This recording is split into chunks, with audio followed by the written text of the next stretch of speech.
Kenapa kita nggak berani pinjam uang di bank? Karena takut aset kita diambil, ya. Sekarang saya umpamakan saja misalnya, Anda punya sebuah aset, ya, yang dibeli dengan susah payah, ya, dari zaman kakek nenek moyang sudah kredit, zaman Anda lunas benar-benar, misalnya begitu, ya, rumah ini sudah fix milik keluarga Anda misalnya.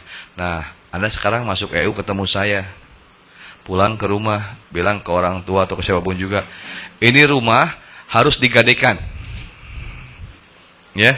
Ini perjuangan bapaknya, perjuangan kakek nenek moyangnya, sampai ada yang meninggal segala macam demi rumah ini. Sekarang ketemu saya hanya dalam beberapa jam, hanya bilang harus digadaikan. Kasih nggak? Nggak akan dikasih. Lebih baik dibunuh anaknya pasti kan?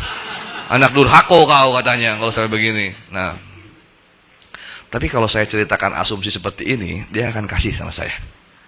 Ya, yang punya orang tua tidak ngasih, bawa sini di kelas. Ya, yang istrinya tidak ngasih, suami tidak ngasih, bawa di kelas. Ya, kakeknya, tetangganya, RT, RW, bawa sini semua. Ya, saya akan jelaskan bagaimana dia bisa ngasih. Sekarang rumah ini, saya asumsikan, misal saja biar gampang, saya kasih kredit, Anda pengajukan kredit sebesar 100 juta. Misalnya saja, biar gampang hitungnya. Ya, 100 juta. Begitu dapat kredit 100 juta dari bank, ya, dengan sistem pinjaman rekening koran, misalnya Anda telah tahu caranya, gimana caranya, dengan sistem pinjaman rekening koran, punya uang 100 juta dari bank. Apa sih yang pertama-tama akan Anda lakukan? Kalau punya uang 100 juta.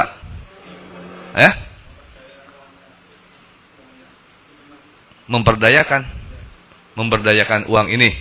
Maksudnya bisnis gitu. Ya. Terus apa lagi coba?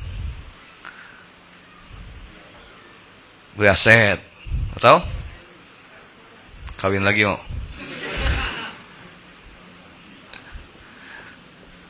Nih. Saya buat 2 buah rumah. Kenapa saya buat 2 buah rumah? Karena uang ini akan saya belikan sebuah aset yang harganya minimal 2 kali dari pinjaman. Minimal. Bisa 3 kali oke, bisa 4 kali oke. Beli yang semahal-mahalnya. Saya asumsikan paling gampang saja, biar gampang hitungnya 200 juta. Ya, kita beli sebuah aset dengan harga 200 juta. Bisa tanpa uang muka, tanpa uang muka. Ya, sekarang nggak zaman beli rumah pakai duit. Ya. Seperti mentor lain bilang, sekarang zamannya beli rumah dikasih duit. Ya, beli rumah itu harus dapat duit. Ya, nggak zaman beli rumah keluar duit, sudah nggak zaman. Kita lihat semua KPR.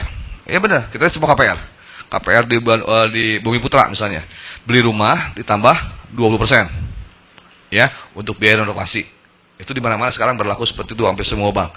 Jadi sekarang kita umpamakan saja, minimal kita pakai DP lah.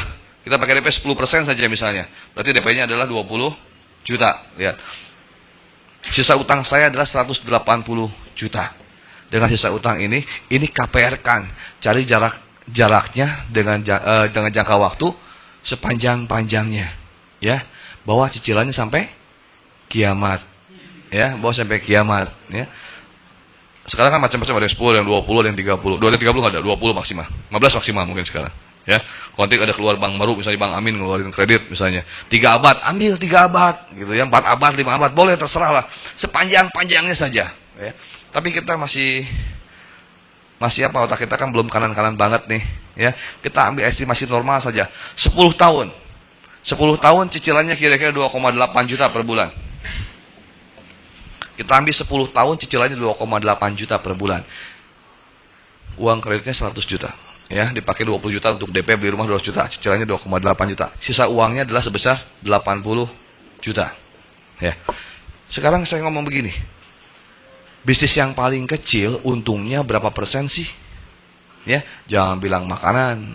Mungkin bisa ngelipat-lipat kalau makanan, jangan bilang hotel besar, jangan bilang yang lain-lain. Itu besar. Kita ambil bisnis yang paling kecil saja. Berapa sih keuntungannya? Berapa persen keuntungannya? Besi misalnya, bahan bangunan. 10% katanya. Kalau dilihat 10, kita ambil yang minimal saja lah, 5% saja. Kalau kita untung 5% saja, berarti sebulan kita punya untung adalah 4 juta. Uang 4 juta ini dipakai buat bayar cicilan. Pakai buat bayar cicilan, sama buat bayar bunga, cicilan bunga.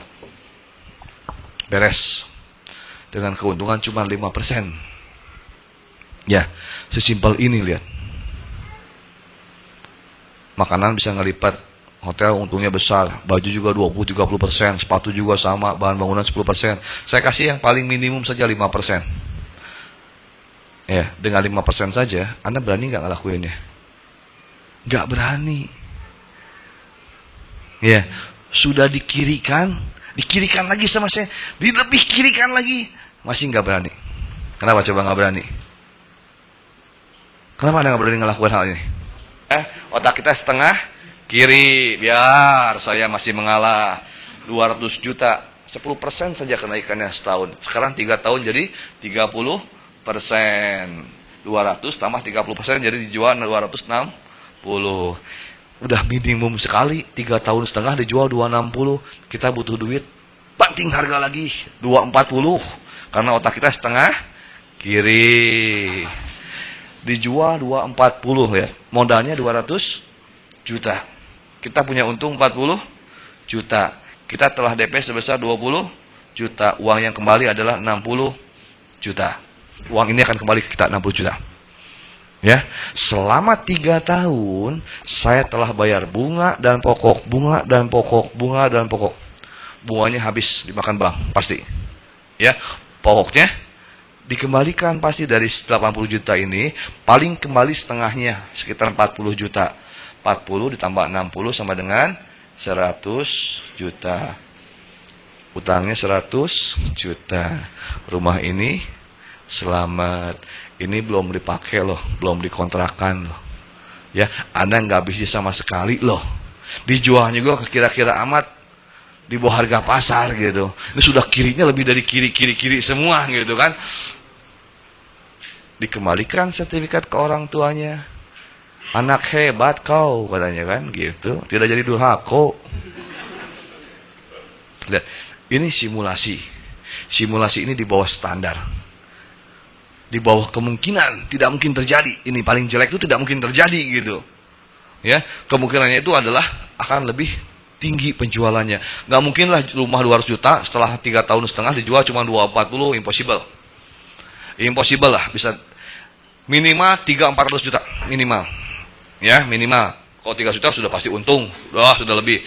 Belum dipakai loh, belum bisnis loh, belum dikontrakan, disewakan, dikoskan atau belum apapun juga. Anda tidak melakukan apapun juga.